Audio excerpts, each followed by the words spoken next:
In the heart of West Africa, a familiar story is unfolding, a story of resistance, of hope, and of a young leader who dares to defy the tides of history. His name is Ibrahim Traoré, and across Africa, millions are asking, is he the next Sankara? To understand why this question matters, we must first revisit the legend. Nearly 4 decades ago, Thomas Sankara rose to power in Burkina Faso with a vision that electrified not only his nation, but the entire continent.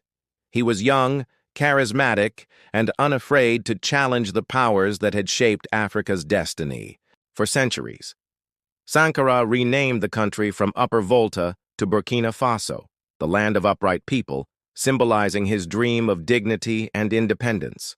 He rejected foreign aid, championed local production, redistributed land, vaccinated millions of children, and placed women at the center of his revolution.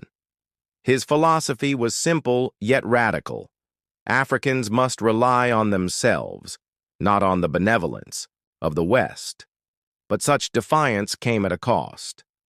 In 1987, Sankara was assassinated, a tragedy many believe was orchestrated by forces threatened by his anti-imperial stance. His death turned him into a martyr, a symbol of what could have been a blueprint for African liberation cut short.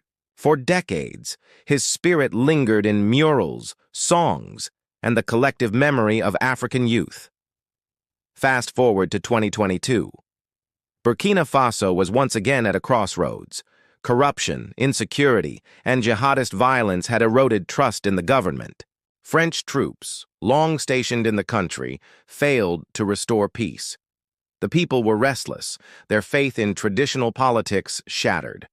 Out of this turmoil emerged Ibrahim Traoré, a young captain in his early 30s. With fire in his eyes and determination in his voice, he led a coup that promised to give Burkina Faso back to its people. Almost instantly, comparisons to Sankara began. Like Sankara, Traoré was a soldier turned revolutionary. Like Sankara, he spoke of dignity, of pride, of self-reliance. And like Sankara, he drew inspiration from a belief that Burkina Faso's future should not be dictated by external powers. His first moves were bold. He expelled French troops, accusing them of protecting their own interests rather than Burkina Faso's security. He shut down French media outlets that he believed were tools of manipulation, and he turned eastward, forging closer ties with Russia and other non-Western allies. To some, these were reckless gambles. To others, they were acts of courage, evidence that Traoré was unafraid to stand against the old order. But what truly cemented the new Sankara image was his focus on self-reliance. Traoré launched ambitious programs to strengthen agriculture, distributing tractors to farmers and pushing for food sovereignty. He invested in infrastructure, opening factories and a new cement plant to reduce dependence on imports. He poured resources into modernizing the military, arguing that Burkina Faso must defend itself without begging for foreign soldiers. His message was clear. Survival and dignity lie in the hands of Burkinabe people, not in the promises of outsiders. Across Africa, especially among the youth, this struck a deep chord. For too long, many felt their leaders bowed to Western powers, trading sovereignty for aid that often came with strings attached. Traoré's defiance, like Sankara's before him, felt refreshing, an antidote to decades of dependency. On TikTok, Instagram, and YouTube, edits of his speeches went viral. Memes crowned him as the Lion of the Sahel. In murals from Dakar to Kinshasa, his face appeared next to Sankara's, suggesting a passing of the torch across generations. Yet, admiration is not the same as reality. Burkina Faso remains one of the most unstable nations in Africa. Nearly half of its territory is outside government control, plagued by extremist violence. Millions have been displaced, and hunger remains widespread. Critics argue that while Traoré speaks like Sankara, he has yet to achieve Sankara's scale of reform.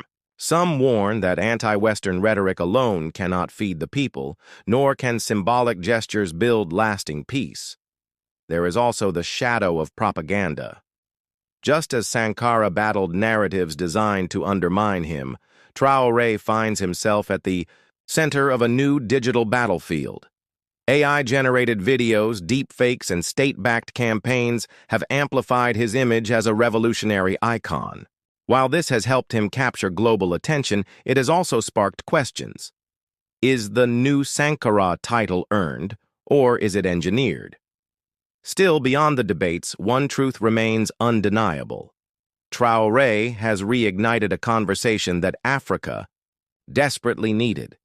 The conversation about independence, not just political, but economic, cultural, and psychological independence.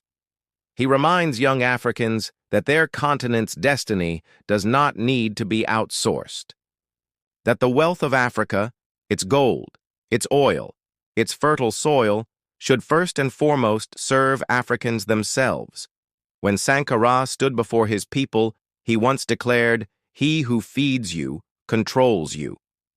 Decades later, Traoré echoes the same spirit, warning that foreign aid is rarely a gift. It is often a chain. For many Africans, this continuity is not coincidence, but destiny. They see in Traoré a continuation of Sankara's interrupted journey, a chance to fulfill a dream that was buried too soon. The question, however, lingers. Can Traoré succeed where Sankara was silenced? His enemies are many: terrorist groups, economic hardships, global superpowers unwilling to lose influence. His allies, though passionate, are few. The task before him is monumental. To embody Sankara's legacy is not merely to speak defiantly, it is to transform a nation against all odds. And yet perhaps it is the very attempt that matters most. Even if he falters, Traoré has already shifted the conversation. He has shown that young leaders can rise from the ranks, that courage can inspire millions, and that the dream of a free and self-reliant Africa still burns. Across villages and cities, across deserts and savannas, young Africans whisper his name with the same reverence their parents once gave to Sankara. In their eyes, he is more than a president. He is a symbol, a reminder that Africa's story is still being written, and that its heroes are not confined to the past. So why is Africa looking at Ibrahim Traoré as the next Sankara? Because he embodies the spirit of resistance, because he dares to say no when others bow, because he has rekindled a dream long thought extinguished. Whether he can deliver on that dream remains to be seen. But for now, his presence is enough to awaken hope, a hope that Africa may yet rise, not as a shadow of others, but as the architect of its own destiny. And in that hope, the spirit of Sankara lives again. Subscribe now, like this video, and share your voice in the comments. Because the revolution is not just theirs, it's ours.